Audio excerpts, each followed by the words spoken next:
That's right. Let's go. Let's go. Let's go. How's everyone doing? Thanks for joining us. Another webinar here with Web Insights. Today, we're going to talk about ABM. If you're joining us and you're wondering, Christoph, knock it off with the acronyms, we're going to keep using that acronym, account-based marketing. That's what it stands for. I know many of you know it. And if you don't know it, now is the time to learn it because it is a good strategy. So we're going to go around the room here, so to speak.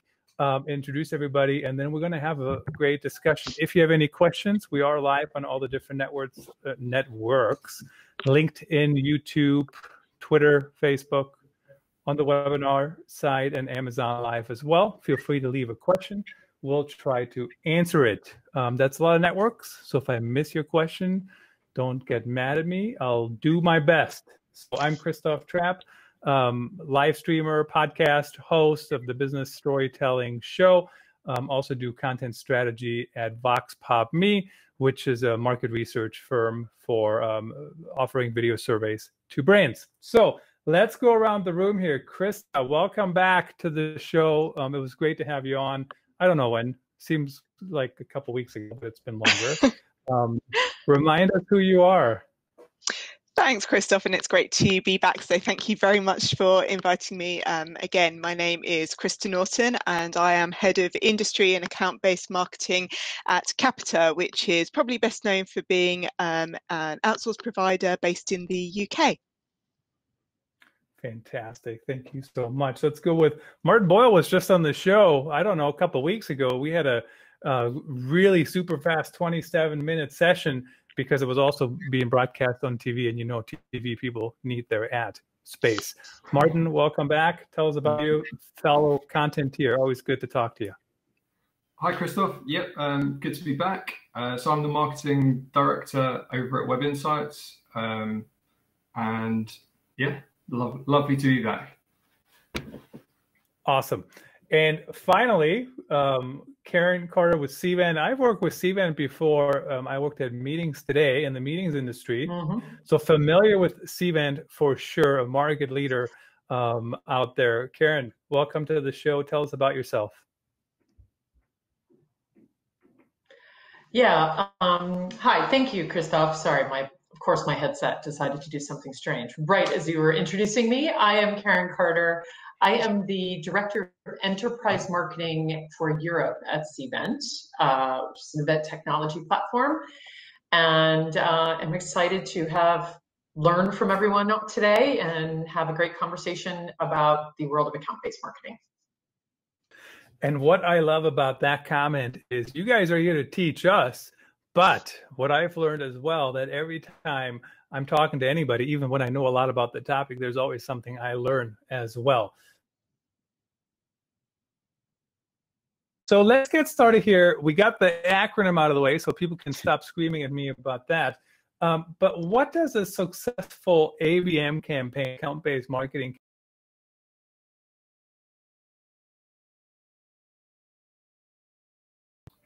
So I'm happy to kick off. Yeah, so I would say successful ABM campaign would be a happy customer and a good return on your marketing investment. So I think a lot of it stems from you only want to be selling to people who you can help.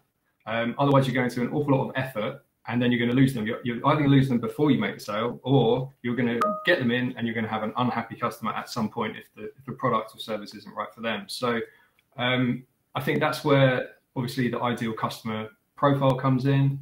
And I think it pays to be really picky about who you want to target. So look at the attributes that work really well with your product or service. And then obviously the aim is happy customers. If you've got happy customers, hopefully you get negative churn, where obviously you're generating more revenue from your existing customers month over month than you're losing from people actually churning. So that's how you're going to get consistent growth. And then the bit about good return on investment, I would say, I think there's a stat that was something along the lines of 90% or more than 90% of B2B marketers said that ABM gives a better return on investment than kind of the old school spray and pray approach. So it makes sense. You know, there's high value accounts. You can focus your energies, focus your resources in the right places. So those I suppose would be my two main things: happy customer, good ROI. Well, we always want happy customers, right? Other than people screaming at us on the phone.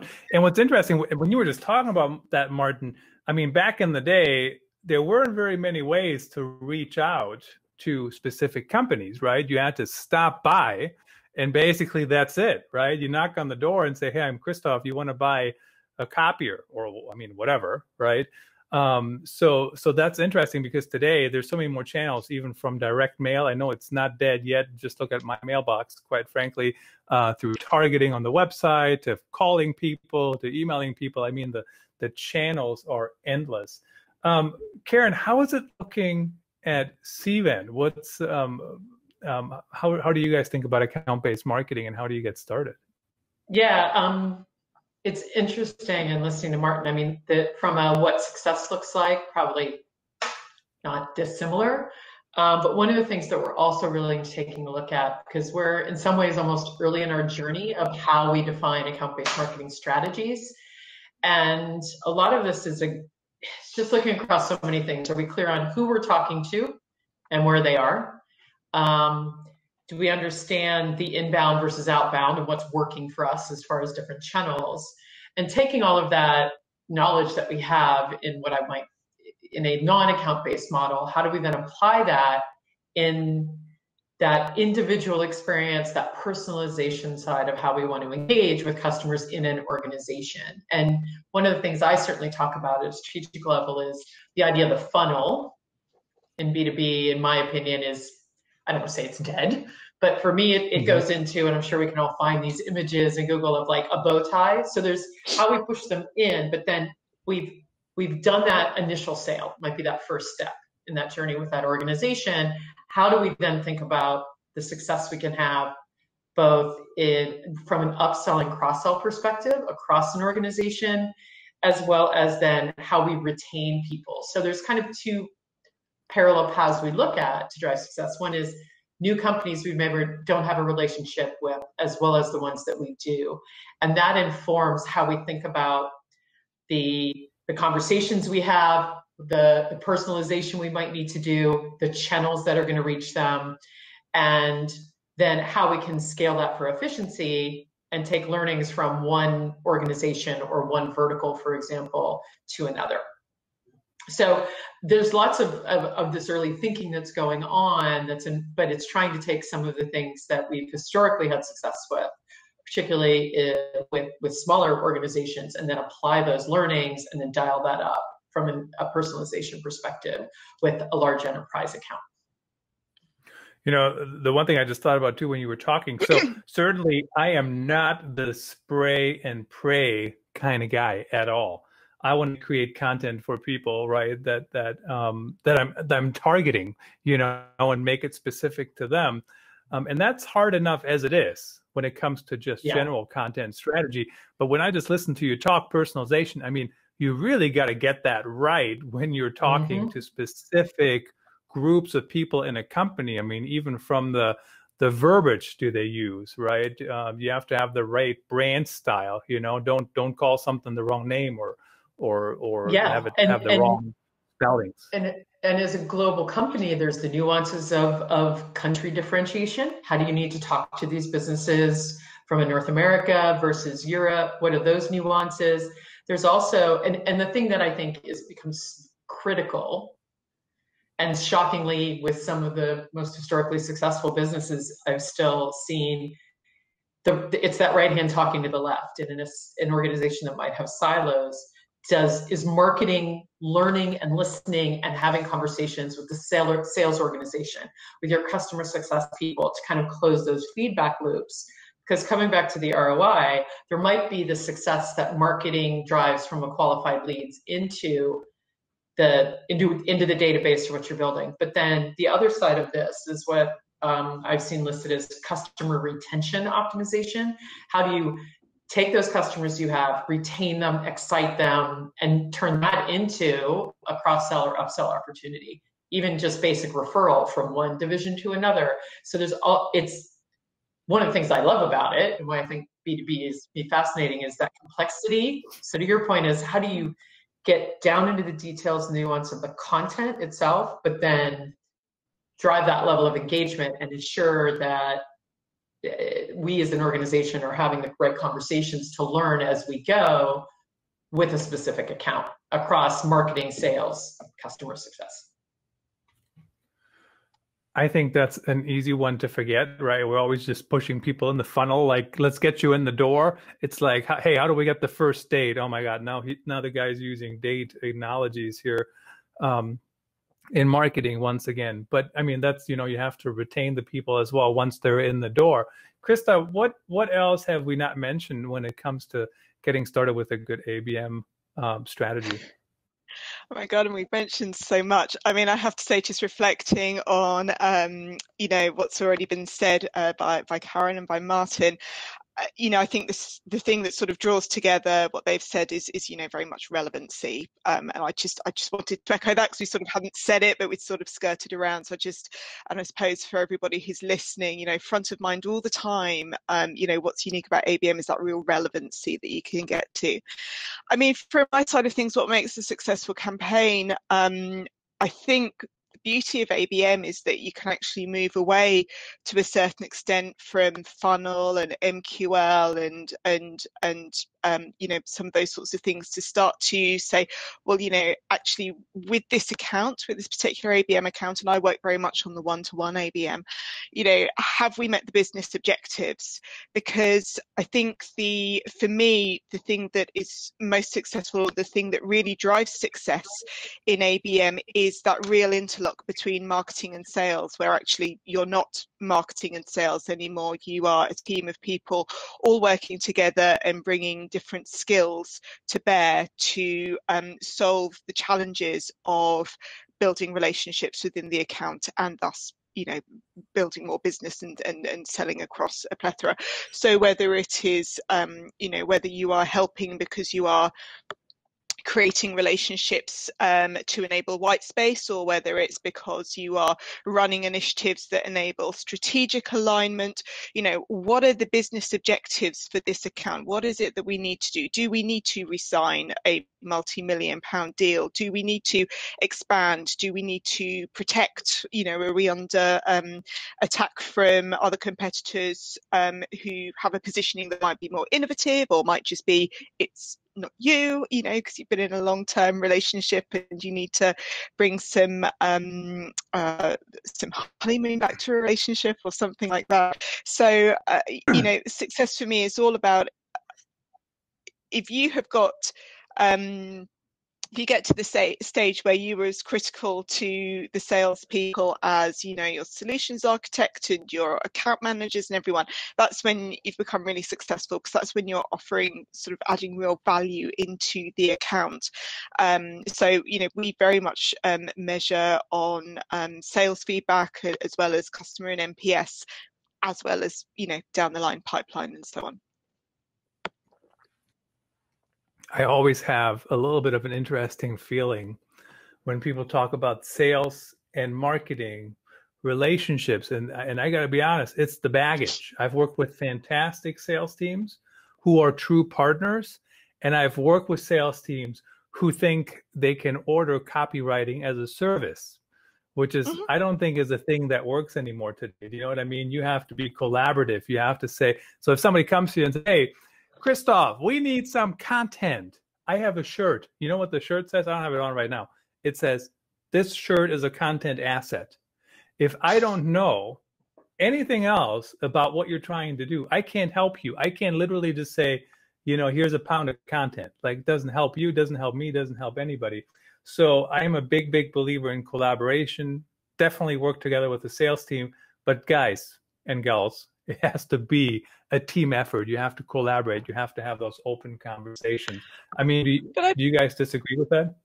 Well, I was just going to say, I completely agree with that. And there's been some really interesting debate on LinkedIn over the past couple of days that have made me feel quite despondent, because, clearly in some cases there still is quite a a view of marketing that I certainly couldn't work within an organization where salespeople felt like that. But I also think, it is incumbent on us, and particularly with ABM, where, we are focused so much on our understanding of the client, it is absolutely incumbent on us then to have that knowledge, to have that understanding and to earn that. I think a lot of, great salespeople, they really understand their customers. They understand what is going on. They are, absolutely tunnel vision about doing the best thing for their customers. Those are the great sales guys, aren't they? The ones where they don't not particularly bothered about profit. They want to do the best thing for their customers. And, I think if we're expecting to rack up and be part of the team, be treated, we've got to earn that. And we can earn that by going in there and really understanding, and by doing, I always talk about research as being, the most important tactic for account-based marketing. You've got to go in there and you've got to be able to tell the salespeople, or your account lead, or your account team, you've got to be able to tell them something that they don't already know. Otherwise, what value really are you bringing to the party? So I do think there is a case of, that is a, if you're going to have that sort of relationship, you've got to earn your place, as does every other member of the team. And I think when you go in there and when you take that approach, and when you're able to demonstrate, great understanding, when you're able to have the very latest news and get that in front of them, when you're able to bring perspectives that they're not aware of, and really bring that insight and add that value, that's when you really start to build that trust. You really start to become that critical friend, where they're then coming to you and saying, we need some sort of door opener. What do you think we could do? How can we get in front of these people? What do you think they're interested in? Tell me. That takes time to build that relationship. And I think, we'd all agree ABM is it is a slow burn. You do need to find some quick wins when you're starting off. And Karen, I can see you nodding already around that. So we've all been in that, having to find the quick wins around ABM. But, it's really, really important, I think, to position that this is a long-term strategy, in the same way that sales are it's a long-term relationship build. It's not a quick win. I think, and to me, it goes to the heart of, I call it smarketing. Just you have to have a buzzword in marketing. Like that. But I think part of the challenge is also, and I'm gonna be ridiculously provocative. This ought to kick off a whole lot of conversation. In times when I've led both sales and marketing organizations, I make the argument that marketing, or marketers, just by the nature of what we do, have to take a slightly longer term strategic view. How you build the brand is not something you do overnight. How you engage with the customer, depending on, regardless of the business, the industry, is something that takes time to do. So we play a long game.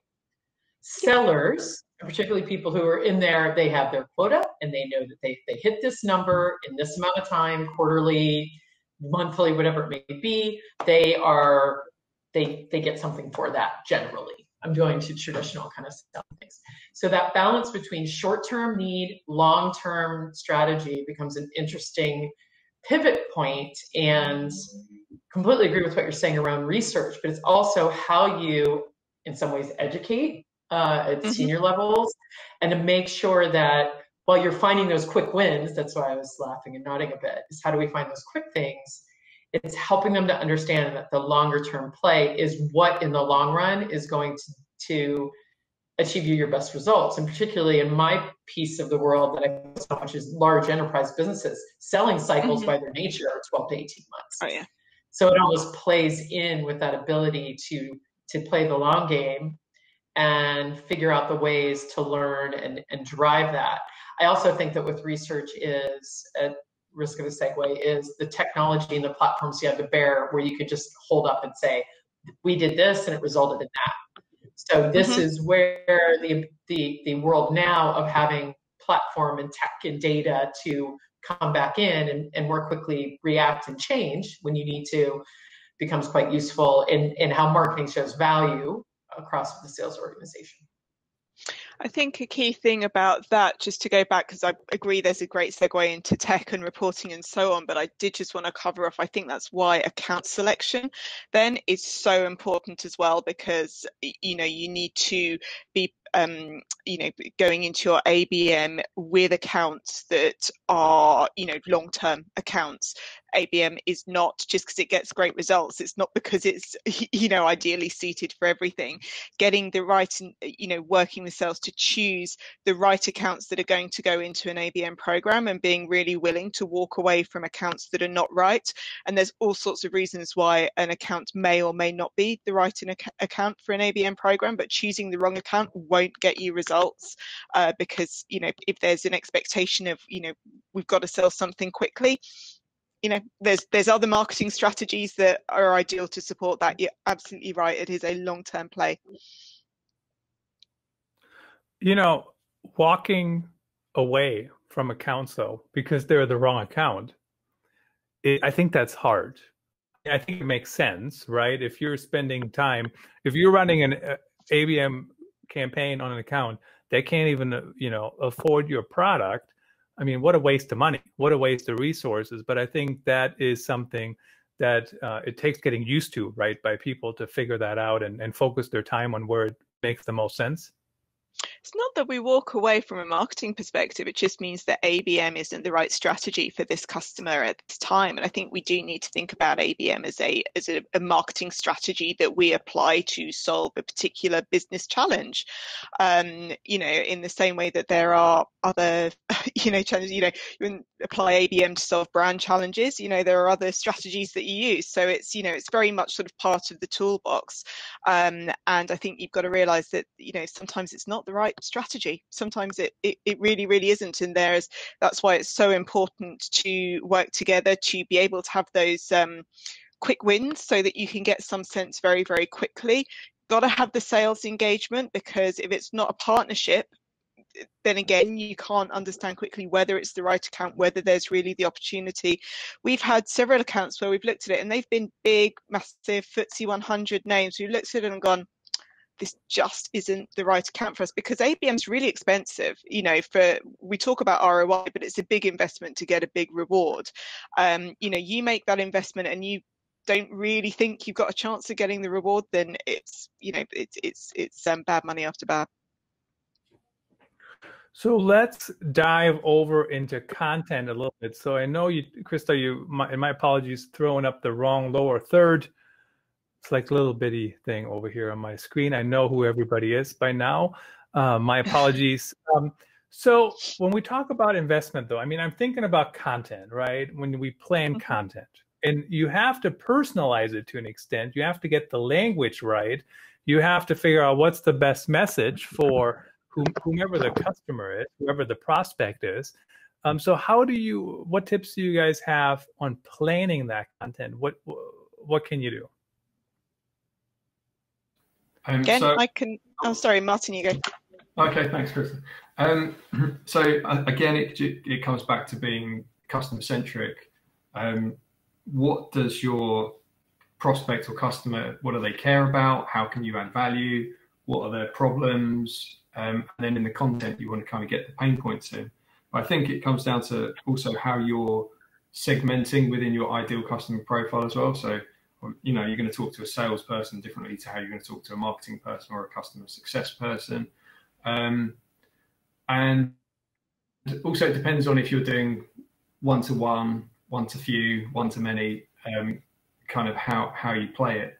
And content will change depending on the medium.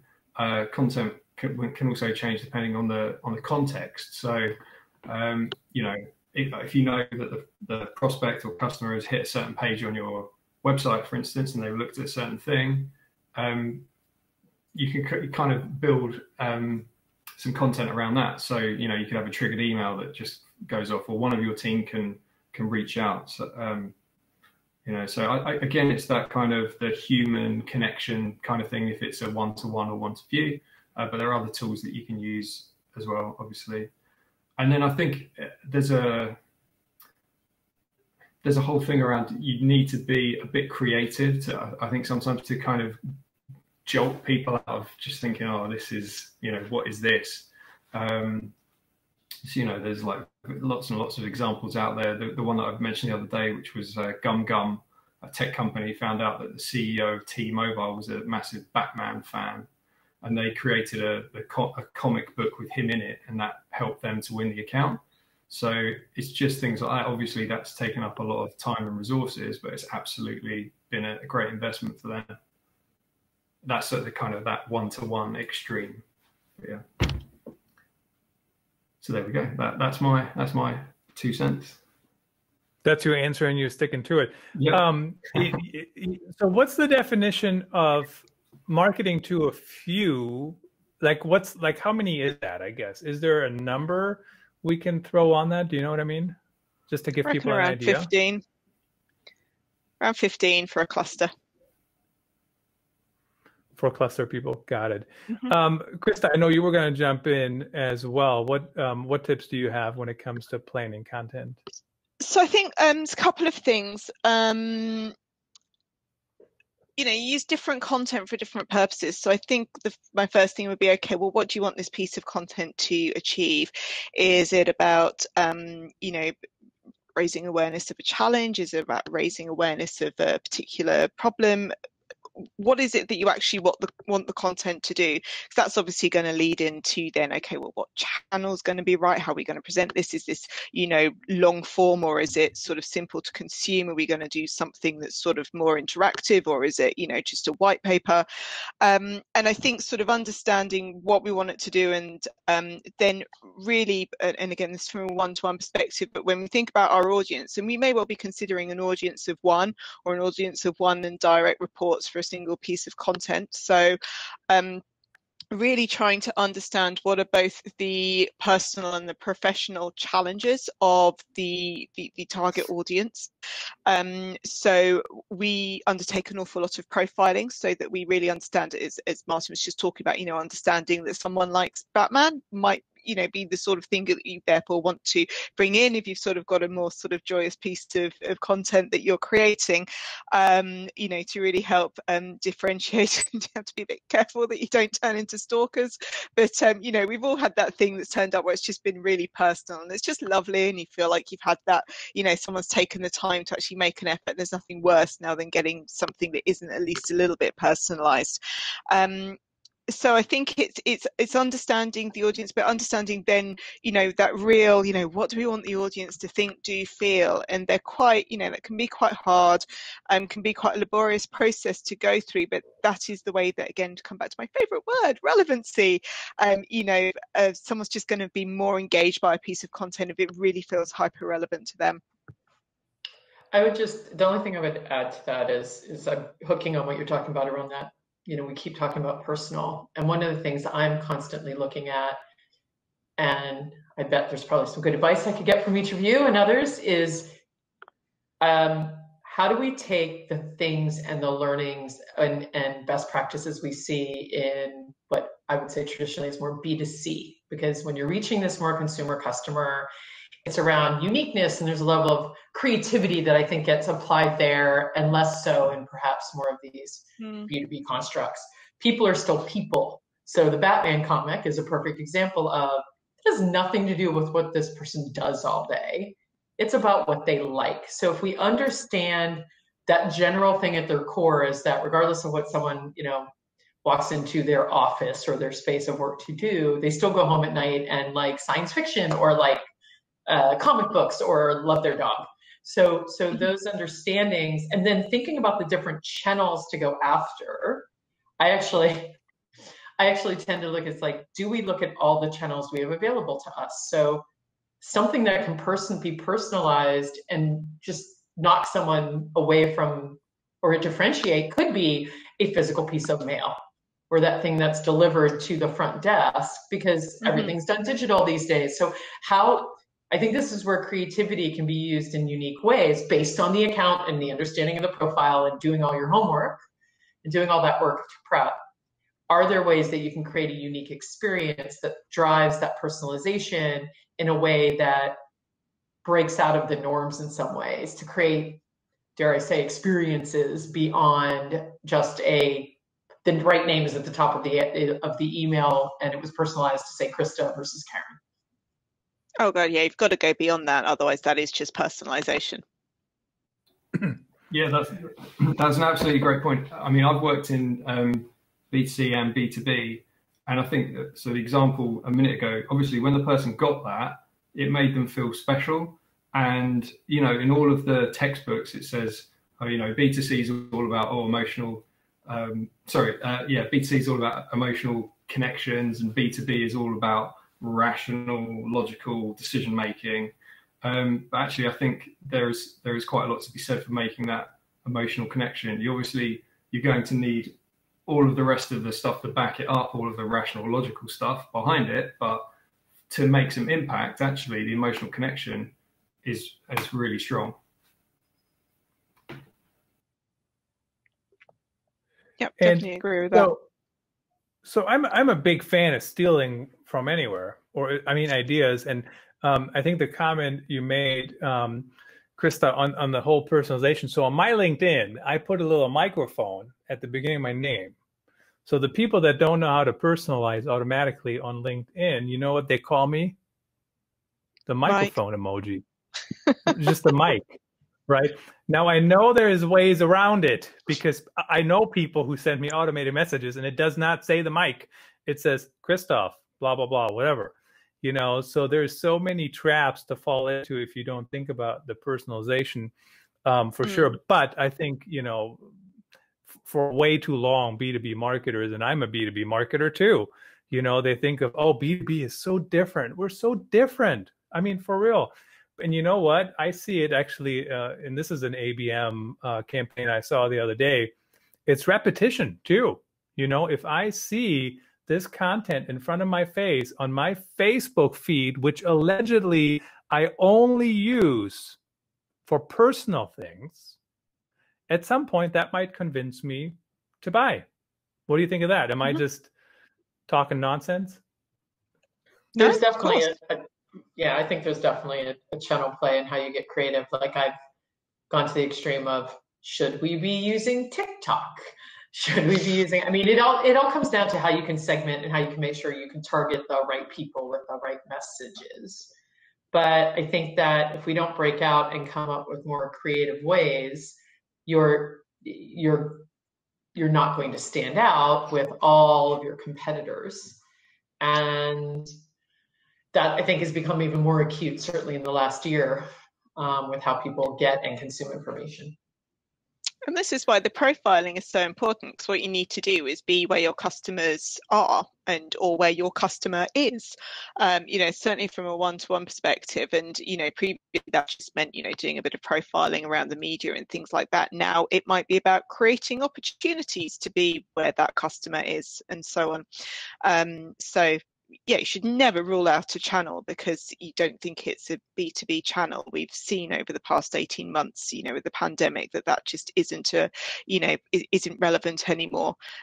You know, if your customer is doing videos on TikTok, you should be doing, you know, you should definitely be considering that as a channel, regardless of your brand. Yep, absolutely. So we do have another guest joining us here. Hang with me while I'm trying to figure out how to add him to the screen. So you're going to look at me, everyone here, and I got to get rid of one thing. Ta-da! And then where did Zack go? There he is. And now Zack is on the show as well. Zack, can you hear us? Sound check, live on the air. How's everyone doing? Can you hear me?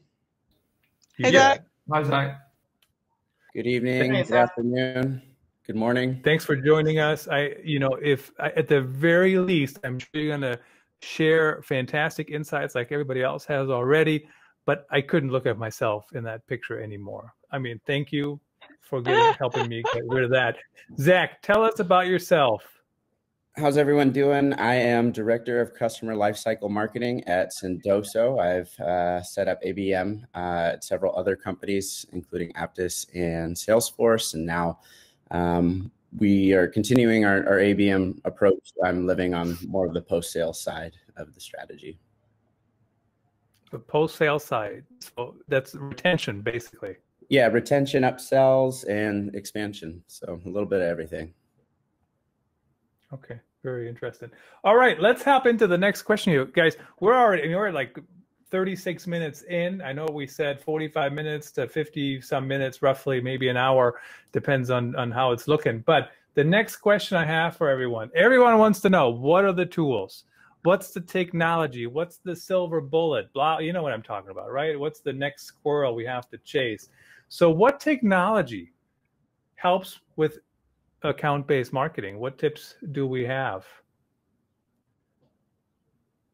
Zack, you want to kick us off? Absolutely, happy to. One of my favorite tools is CVENT. It allows us to really organize our database, really understand who's paying attention, who's engaging, where their intent is, and then help us prioritize on the sales side. For the post-sales side, I'm going to do a little shout out for our company, Sendoso. We're a big fan of direct mail. So one-to-one sending is a great way to kind of add that layer of personalization into your engagement streams. And then I've always been really heavy with email, but being really cognizant of how and when and why you're reaching out to your prospects or customers. And so lately we've been ramping up on Iterable that really allows for super personalized and event-based nurture tracks. So we're not just kind of treating everybody lump sum within segments, but actually paying attention to how they're using our platform and recommending new features and driving them into new behaviors that way. Yeah, I actually think the whole looking at people's behaviors in software especially is probably one of the things that's the easiest to forget about, right? And I know Karen mentioned that earlier, you know, how do you retain people? And then you reach out to them. I mean, I get emails all the time from some of the tools that I use, you know, and did you know you can do this? Did you know you can do that? So I think that's a fantastic way to do that. How about the rest of you? What tech do you guys use? What's your favorite tools when it comes to ABM? It's funny because we're actually kind of on the start of our journey of taking a look at the right tools and systems and how do we apply. So part of the challenge for us also is like with existing systems that we use, what exists within there that can help support our account-based marketing efforts, then what do we need to add? So like one of the things we've been looking at is around personalization. Do you look at something like Turtle? I think CVENT is one that's come up. So we're on the start of that journey. So I'm probably not, I will defer to Christa and Zack, and I'm actually writing down what you're saying because I'm curious to see what platforms we may not have looked at yet. I think the interesting thing for us in Europe as well, and Christa, I'm sure you've dealt with this, is also just thinking about GDPR and the more stringent regulations we have, and particularly when you get into like the DACH region and all that, the limits of what you can do mean we have to be even smarter about what platform can we use, what channels then we use to push these things out, like email as an example, just because we're limited. So that's also informing how we're looking at the right platform choices we make. Yeah, I mean, we use Turtle and I absolutely love it in terms of, you know, being able to create something quickly and easily that is totally personalized to a customer and to be able to track it because their metrics are really good. So, you know, particularly from a one-to-one, I know they've got some personalization tools that they're working on as well, which also look really, really promising. So from a content perspective, I find that really useful. I mean, I think the, you know, one of the things that I would call out is thinking about, you know, tools to enable reporting and how we, you know, making sure that your CRM is set up and enhanced to enable you to use the tech to report really accurately. Because I'm thinking, you know, as we were saying earlier, you know, at ABM, it's not like traditional marketing. You do not want to get into the stage where you're trying to report on an ABM campaign against MQLs or accepted leads or anything like that. You know, so it is very much an attribution model rather than an origination model. And I think you need to be really, you know, I think making sure that your CRM and everything is set up effectively. We're using, we've just deployed Demand Farm, which enables us to do some really, really good mapping and things. And we're just looking at how we then apply that to make sure that we can really see the influence that marketing's having as well. So, and making sure that you can draw all of your different systems together to be able to provide that sort of holistic view of the impact that you're having on an account, because you really don't want to be you know, we talked, I think, just earlier about touch points, didn't we? And, you know, if somebody sees you on Facebook, is that relevant? Well, yes, because it's a touch point.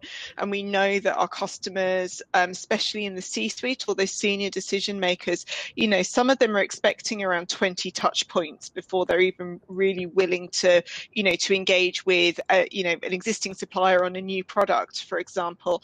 So, you know, these touch points are really important. And I think, to go back to the Gartner that I think someone called in, mentioned earlier, we know that you know, customers are getting to around 60% of the way through the buying cycle before they will even engage with sales. So, you know, we need to be able to demonstrate that actually we're influencing that 60%. We're right at that top of funnel, really pushing people through very quickly through all the various touch points. But if you can't bring them together into that overarching reporting and demonstrate, you know, the breadth of what you're doing, if you can sort of only demonstrate the web over here and social over here, then you can't articulate that story, and it's therefore very just difficult to create a narrative back to the business that genuinely that is believable in terms of the impact that you're having. So I would give a shout out to tech for your reporting, because at the end of the day, you've got to get the business buy-in and be able to really solidly demonstrate, particularly from an attribution perspective. It's much easier from an origination perspective. Either, you know, someone either came through a campaign or they didn't, and it's a little bit simpler. When you're demanding attribution, you know, you do have to argue against that. Well, yeah, but we already knew this customer sort of argument.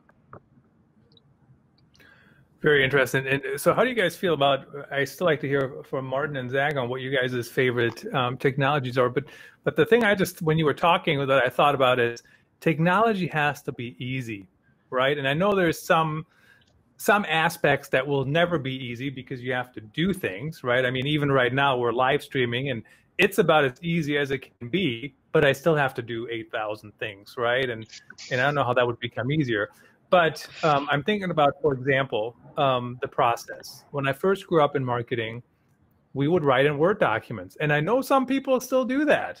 I don't know why, but they do. Or they write in Google Docs, same thing.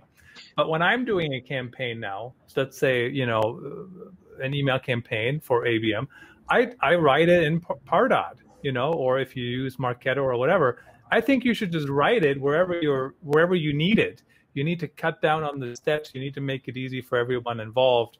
And that's kind of my opinion. How do you guys feel about the ease of use of technology? How do you find what's easy to use? Well, I think on that one, it's probably just a case of trial and error. And I think you're right. You know, with Word and Google Docs, maybe just going straight into the technology, you know, saves a bit of time. Happy days. I think coming back to the thing about the kind of the technology, obviously to do ABM well, you need that single version of the truth. So obviously the CRM is super important. How, you know, CRM is only going to be as good as the data that's in it. So obviously, my little plug here for Web Insights, that can be really useful because it can, you know, kind of reap the opportunities throughout different businesses.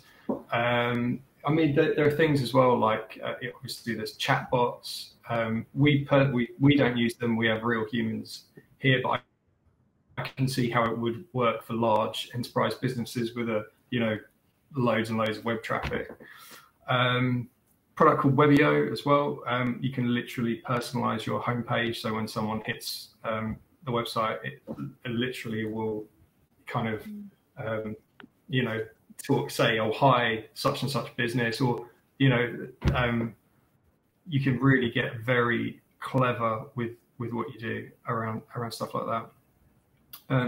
So yeah, there's just a couple of things that I thought I'd throw in there.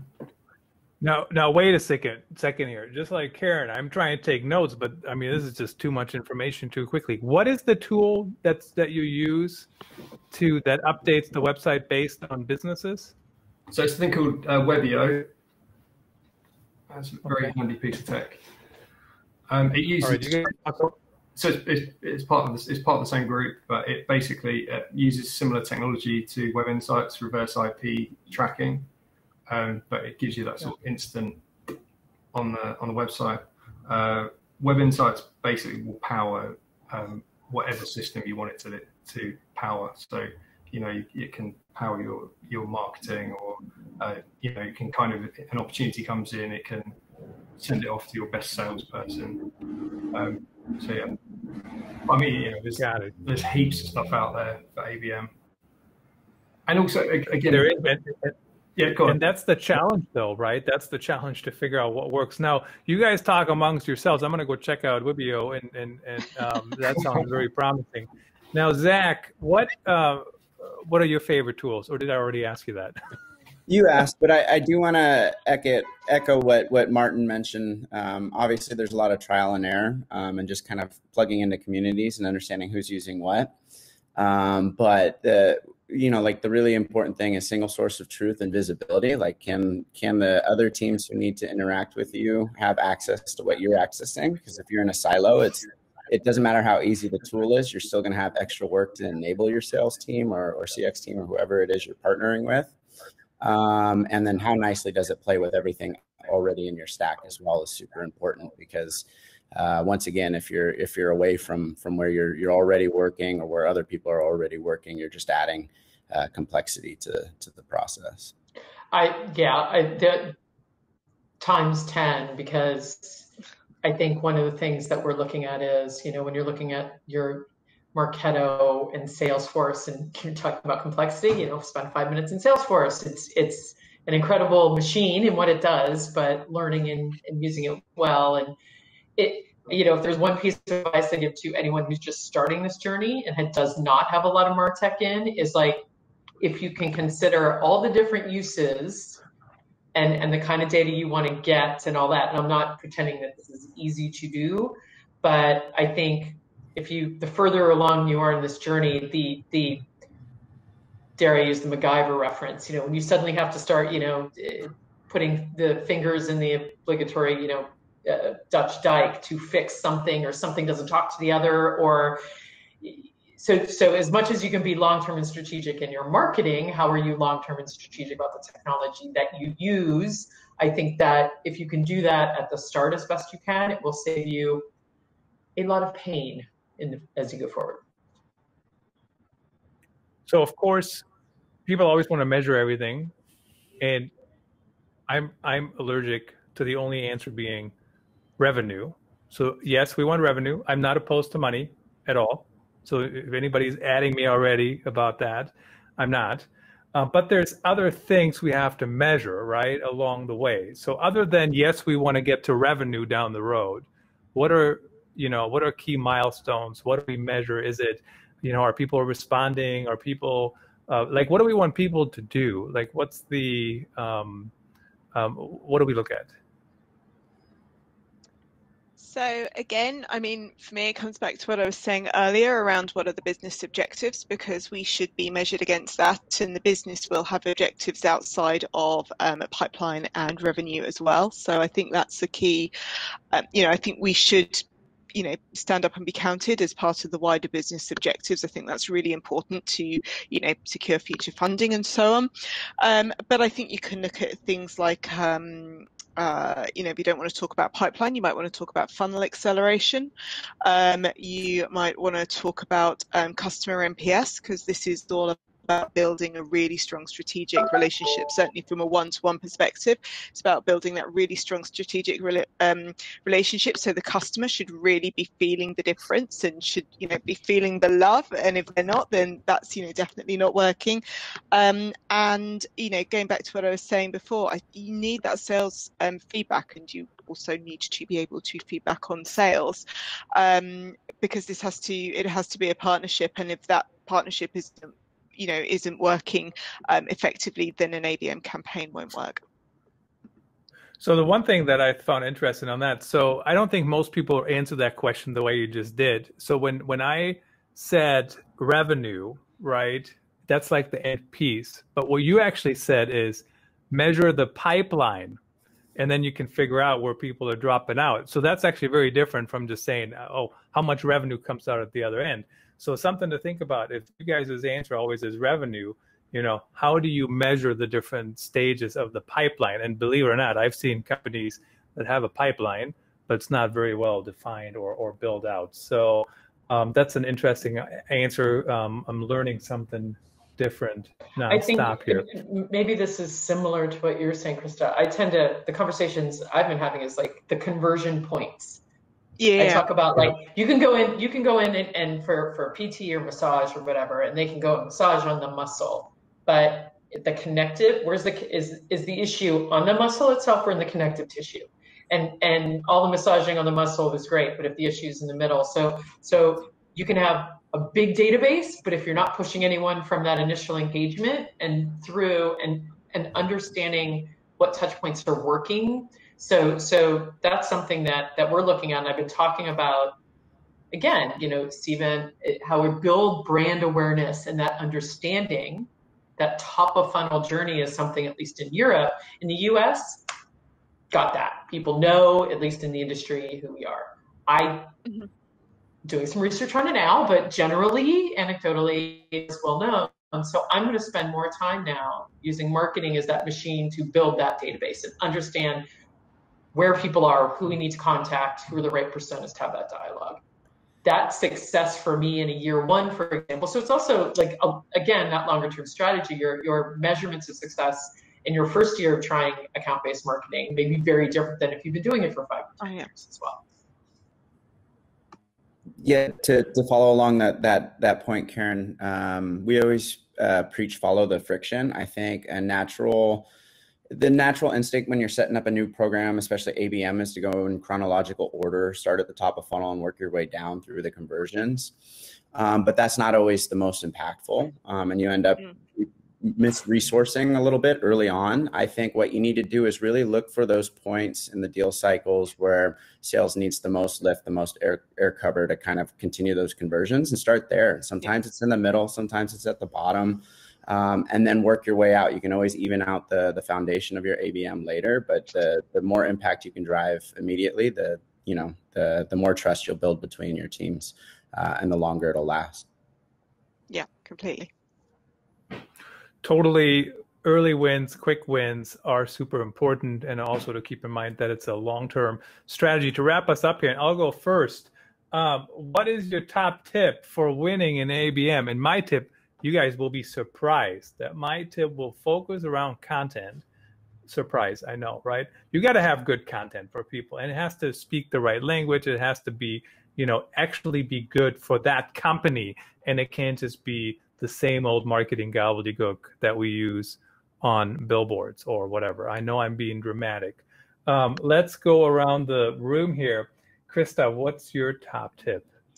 So for me, ABM is a strategy that really allows us to be creative and innovative in a way that I think a lot of traditional marketing strategies, they don't allow you to really kind of go for it and do something totally different. So I would say, be creative, go out there with a campaign, but also be prepared to fail fast. Measure it, make sure that you're getting the response you're getting, and if you aren't, then you need to I think ABM is a very agile strategy, so you need to be able to pivot in the same way that if a sales strategy wasn't working, you would pivot the sales strategy. So enjoy the freedom to be innovative and creative, and but be prepared to fail and move on.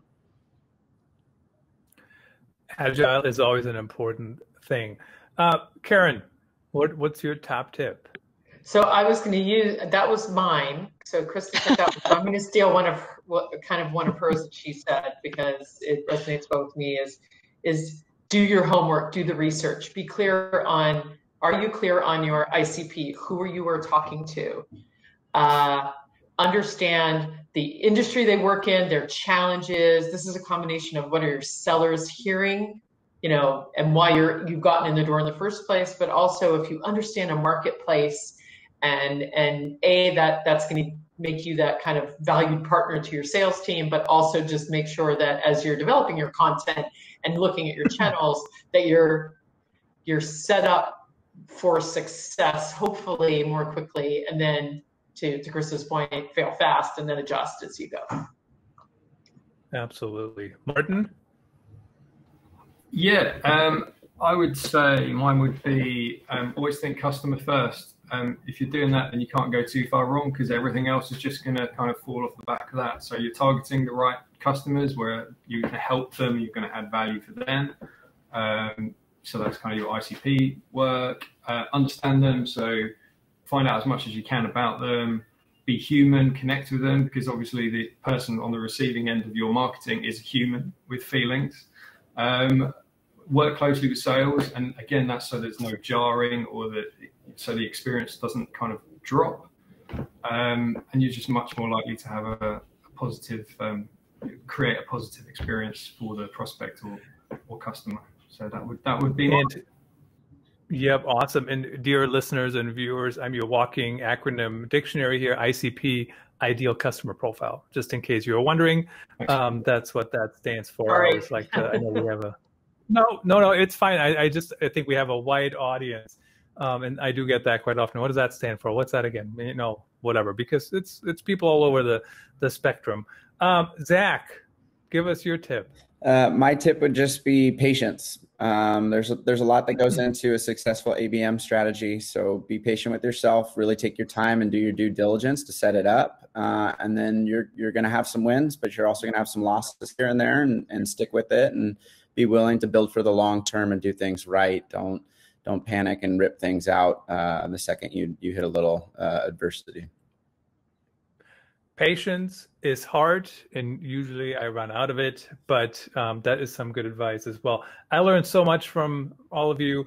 Thanks for joining us today. Really appreciate it. Thanks everyone for watching and listening. Really appreciate you guys making the time. Thanks, Christa. Thank you.